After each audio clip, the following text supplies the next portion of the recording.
अस्सलाम वालेकुम and welcome to all viewers. आज हमारा टॉपिक है पीडियाट्रिक पेशेंट्स को फ्लूइड वेट के हिसाब से कितना देते हैं। दीज आर वेरी बेसिक्स के अगर आप पीड्स वार्ड में या पीड्स आईसीयू में काम करते हैं तो आपको पता होनी चाहिए कि ऐसा तो नहीं कि आपके पेशेंट को बहुत ज़्यादा फ्लूइड जा रहा है और उसके कोई और कॉम्प्लिकेशंस हो सकते हैं, या ऐसा तो नहीं कि आपके पेशेंट को कम फ्लूइड जा रहा है। तो वेट के हिसाब से कितना फ्लूइड देते हैं हम डिस्कस करेंगे।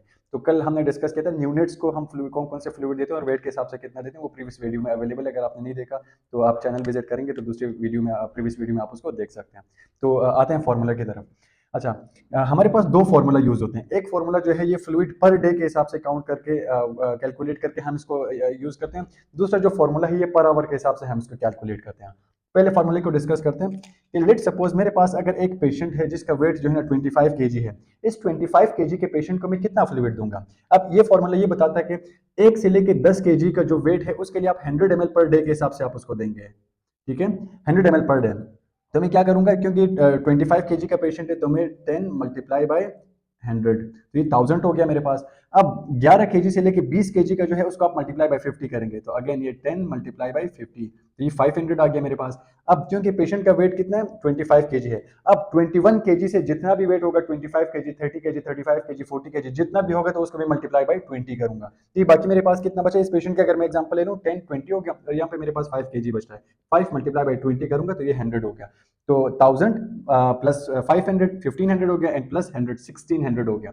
तो इस 1600 को आप डिवाइड बाय 24 आवर करेंगे तो ये 66 ml पर आवर के हिसाब से आएगा, क्योंकि ये पर डे का फ्लूइड है, पर 24 आवर मैंने लिखा है, ये पर डे का फ्लूइड है, इसलिए 1600 ml को आप 24 आवर से डिवाइड करेंगे तो ये 66.6 ml पर आवर आ रहा है। तो ये आप 66 ml या 65 ml जो है आप चला सकते हैं इसको। अच्छा, आपने ये गलती नहीं करनी कि यहाँ पे जो है ना 1 से 10 केजी के इसको हम 100 ml देते हैं, फिर 11 केजी से लेकर 20 केजी को 50 150 150 हो गया एंड 170 मल्टीप्लाई बाय 25 नहीं करना है। अगर 170 मल्टीप्लाई बाय 25 करेंगे तो ये गलत आएगा। तो आपने इस तरह से निकालने के फर्स्ट 10 केजी को multiply by 100 and then 50 and then 20 करेंगे तो इस तरह से आपके पास आ जाएगा ये 66 ml पर आवर के हिसाब से जो है आप इस पेशेंट को चला लेंगे। दूसरा फॉर्मूला जो है ये पर आवर के हिसाब से हम चलाते हैं, वो कैसे है, ये भी इसके बिल्कुल इसकी इसी की तरह है। फर्स्ट 10 केजी के लिए हम 4 ml पर आवर के हिसाब से हम चलाएंगे। उसके बाद जो सेकंड 10 केजी है 11 से लेकर 20 केजी को हम 2 ml पर आवर के हिसाब से, और अगर 21 केजी से अबव होते हैं तो उसको हम 1 ml पर आवर के हिसाब से चलाते हैं, याद रखें। अच्छा, अब इस पेशेंट की वेट की अगर मैं बात करूं तो इसको 10 मल्टीप्लाई बाई 4 करूंगा तो ये 40 हो गया।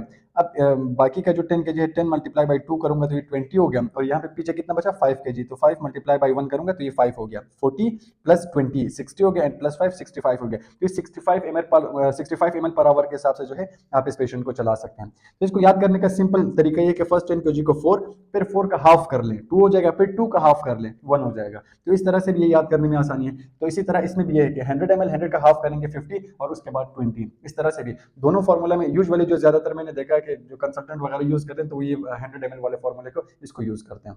तो आपको जो भी इजी लगता है ये देखेंगे तो दोनों में 1 ml का फर्क है, ये कोई इतना सिग्निफिकेंट नहीं है। तो ये फार्मूला अगर आपको इजी लगता है या ऊपर वाला फार्मूला जो भी आपको इजी लगता है आप यूज कर सकते हैं अपने पेशेंट्स के लिए, आपको पता होना चाहिए।